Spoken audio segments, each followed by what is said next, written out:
ये दही वड़े देख के आपको यकीन होगा कि ये दही वड़े मैंने फुल्की या गोलगप्पे से बनाए हैं। इस दही वड़े में आपको पानी पूरी चाट दोनों का टेस्ट मिलेगा। एक बार आप इसे ज़रूर ट्राई कीजिए। इसमें अलग अलग तरह की 2 चटनियाँ हैं और स्टफ़ किए हुए दही वड़े हैं। एक बार अगर आप इस दही वड़े को बनाएंगे तो दूसरी बार आप मजबूर हो जाएंगे इसे बनाने के लिए। अगर आपके पास बनी हुई चटनियाँ हैं हरी और खट्टी मीठी तो आपको बनाने की फिर ज़रूरत नहीं पड़ेगी। नहीं तो ये चटनी 2 मैं बना रही हूँ, काफ़ी इजी और जल्दी बनने वाली चटनी है।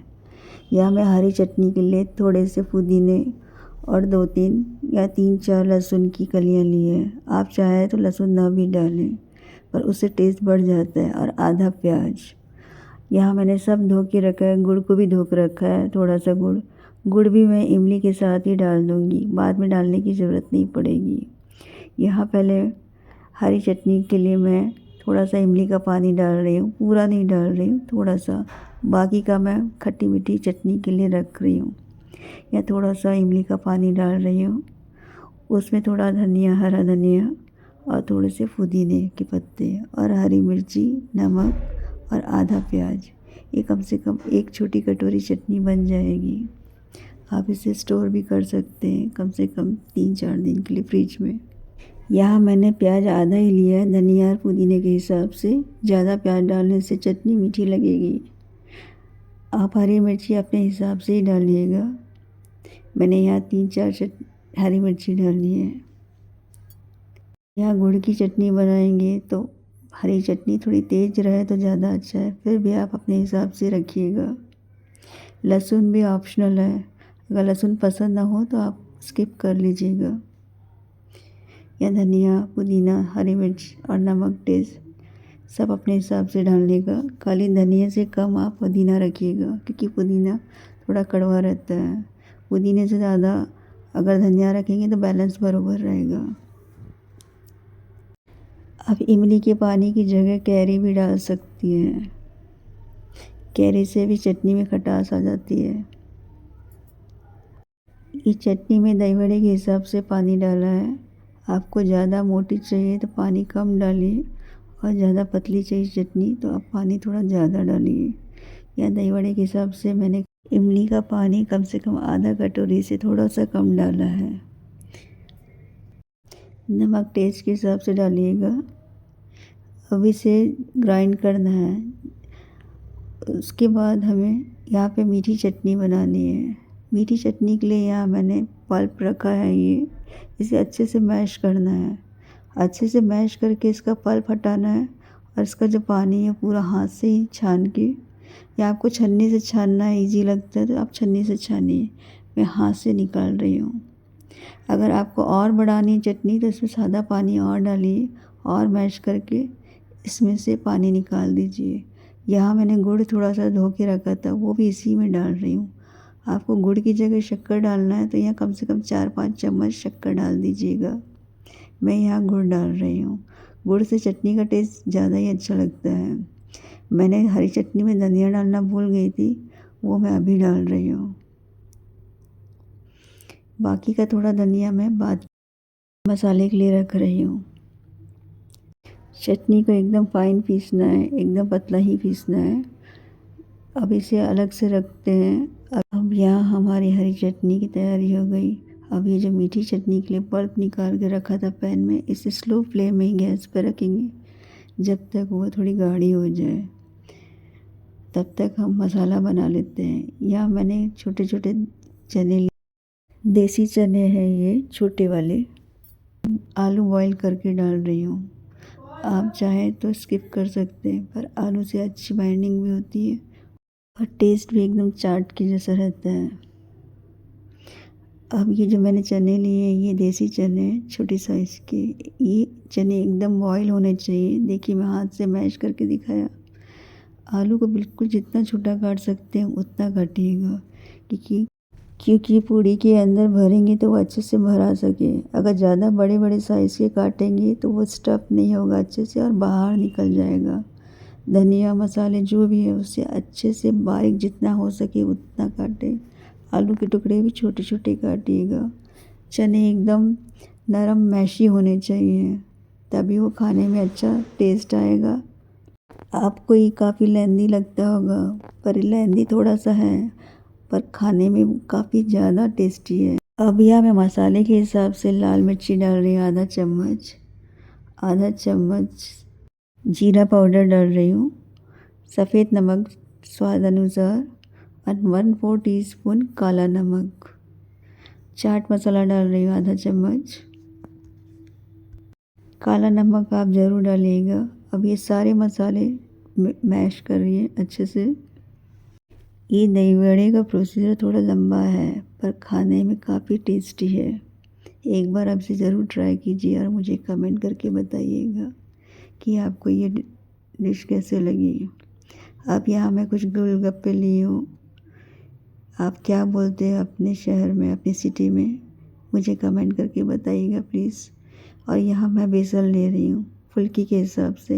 यहाँ आप इसे गोलगप्पे बोलो फुल्की बोलो, हम यहाँ फुल्की बोलते हैं और गोलगप्पे भी बोलते हैं। यहाँ बेसन लिया है मैंने, उसमें नमक लाल मिर्ची डाला है और उसे विस्कर से अच्छे से विस्क किया है। पकोड़े के बैटर के जैसे बनाना है, जैसे आलू के पकोड़े बनाते हैं उस टाइप का ये बैटर बनाना है। पानी को धीरे धीरे डालना है, ज़्यादा डालने से वो पतला हो जाएगा, और पतला हो गया तो वो पानी पूरी में लपेटेगा नहीं और बिल्कुल बहता हुआ जाएगा।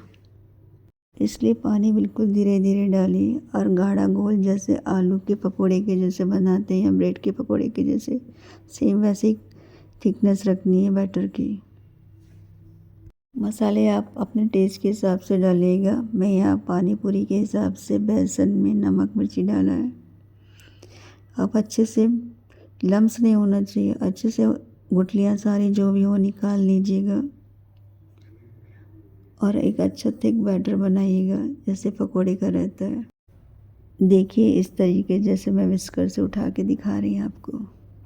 अब यहाँ बैटर भी बन गया और पानी पूरी के अंदर भरने का मसाला भी बन गया। अब हमें यहाँ फुल्की के अंदर मसाला स्टफ़ करना है। देखिएगा मैं कैसे स्टफ़ कर रही हूँ। स्टफ़ ऐसे करना है कि वो पूरा पैक हो जाए। देखिए यहाँ मैं पानी पूरी को होल कर रही हूँ, थोड़ा बड़ा ही होल कर रही हूँ ताकि वो अंदर से अच्छे से भर सके। मसाला डाल के स्टफ़ करना है पूरा, गैप नहीं रखना है, ऊपर तक भरना है। अगर आप गैप रखोगे और बेसन के घोल में से डुबाएंगे तो बेसन अंदर चला जाएगा। बेसन को अंदर जाने मत दीजिएगा, इसलिए मैं बता रही हूँ कि स्टफ़ कर देने का। देखिए मेरी उंगली ऊपर तक आ रही है स्टफ़ करने की। हल्के हाथ से थोड़ा थोड़ा करके दबाइए। देखिए इस तरीके से दबा दबा के मैं कुछ फुल्कियाँ ऐसे बना के रख रही हूँ। फिर मैं आपको बता रही हूँ बैटर में कैसे डिप करने का है। होल को बड़ा कीजिएगा और चम्मच से डालिए। चम्मच से नहीं बनता है तो हाथ से ही डालिए, पर पूरा पैक ही रखिएगा। अगर कहीं से भी गैप रहेगा तो वो बेसन जाने का चांस रहेगा, फिर खाने में आपको बेसन अंदर कच्चा कच्चा लगेगा। इसलिए इसे अच्छे से होल को पैक कर लीजिएगा। यहाँ मैं कुछ फुल्कियाँ बना के रखी है। अब उसे बैटर में कैसे डालने का वो मैं आपको बताती हूँ। देखिए जहाँ मसाला भरा है उसको ऊपर ही तरफ रखिएगा, उसको उल्टा मत कीजिएगा। तलते समय भी इसे ऊपर की तरह ही रखना है। यहाँ अभी चटनी देख लेते हैं। चटनी काफ़ी गाढ़ी हो चुकी है, इससे गैस बंद कर लेते हैं। अब इसमें 1/4 चम्मच जीरा पाउडर सेका हुआ, 1/4 चम्मच लाल मिर्ची पाउडर, नमक स्वाद के अनुसार। आप चाहे तो यहाँ सॉल्ट पाउडर भी डाल सकते हैं या सौंफ का पाउडर भी, या काला नमक भी। अब इसे हम रख देते हैं, जितना हम इसे रखेंगे वो गाढ़ी होती जाएगी। अब तेल यहाँ पूरा गर्म हो चुका है पकोड़े के जैसा। मैं यहाँ सोडा नहीं डाल रही बैटर में, बेसन में। मैं यहाँ गरम गरम तेल डाल रही, जैसे पकोड़े के लिए तेल गरम करते हैं वैसा। तेल उतना गरम डालें जैसे कि डालें तो उसमें बबल्स आ जाए। गरम गरम तेल कम से कम 3-4 चम्मच मैंने अपने बैटर के हिसाब से डाला है।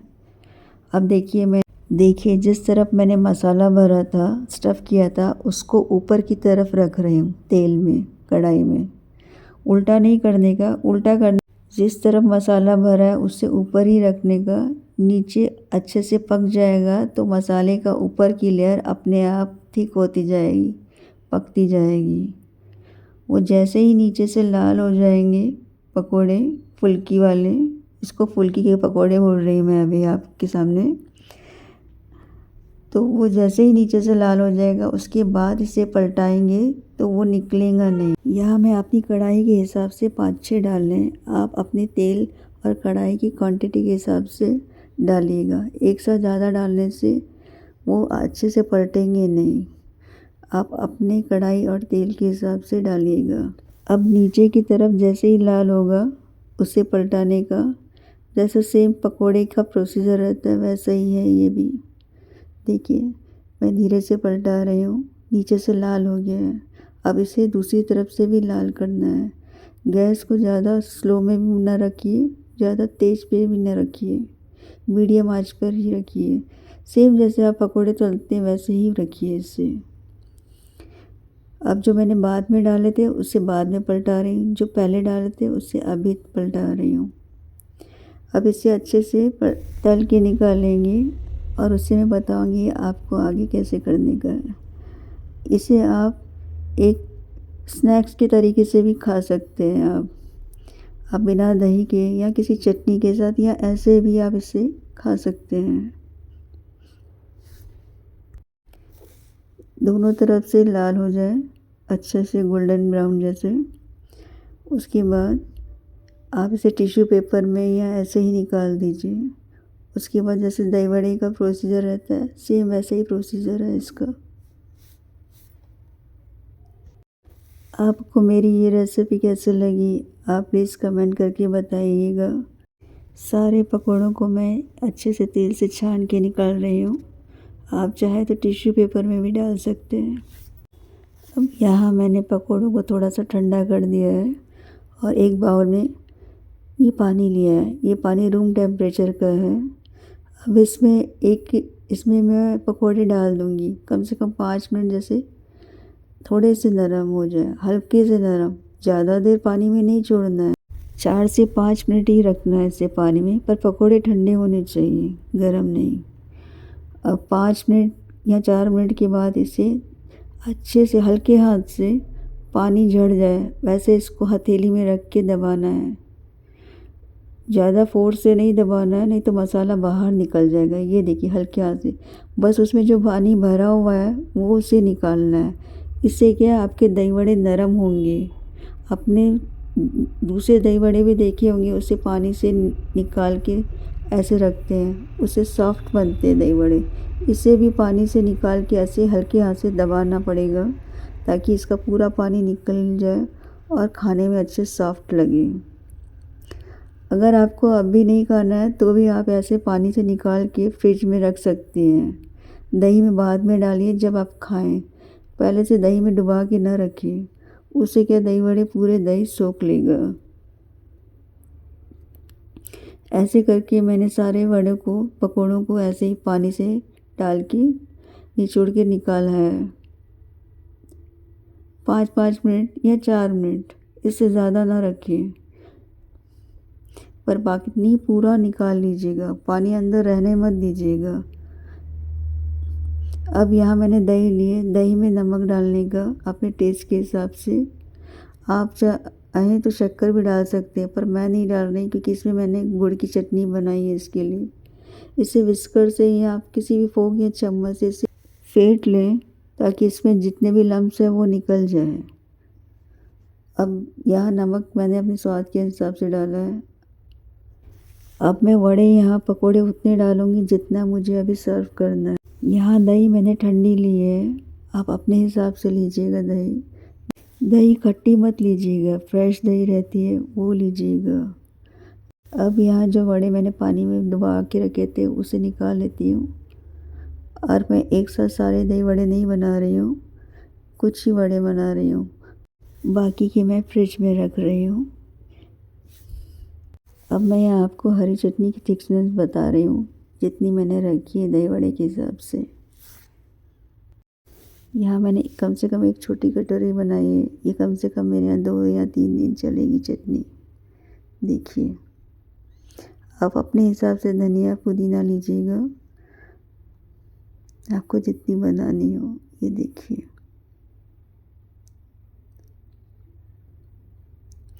अब यहाँ मैं एक एक वड़ा लेके, ये गुड़ की चटनी है, ये भी बन के देखिए पहले से ज़्यादा थिक हो गई है। आप इसे 1 हफ्ता फ्रिज में रख सकती हैं, एयर टाइट कंटेनर में, या ऐसे भी आप किसी भी कटोरी में रख सकती हैं। ये ख़राब नहीं होगी जल्दी। अब यहाँ हमारी सारी प्रिपरेशन हो गई है, तैयारी हो गई है दही वड़े बनाने की। अब हम यहाँ दही वड़े बनाएंगे। यहाँ पे मैं 2 पकोड़े ले रही हूँ, उसे दही में डाल देती हूँ और एक कटोरी में सर्व करती हूँ। देखिए,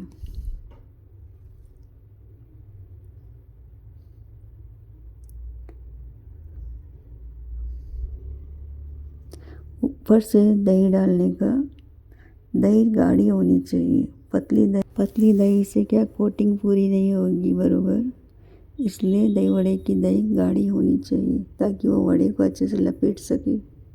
देखिए, अब यहाँ मैं चटनी डालूँगी, आप अपने हिसाब से चटनियाँ डालिएगा। मैं यहाँ कोई एक्स्ट्रा मसाला ऊपर से नहीं डाल रही हूँ क्योंकि इसमें खुद इतने सारे मसाले डले हुए हैं।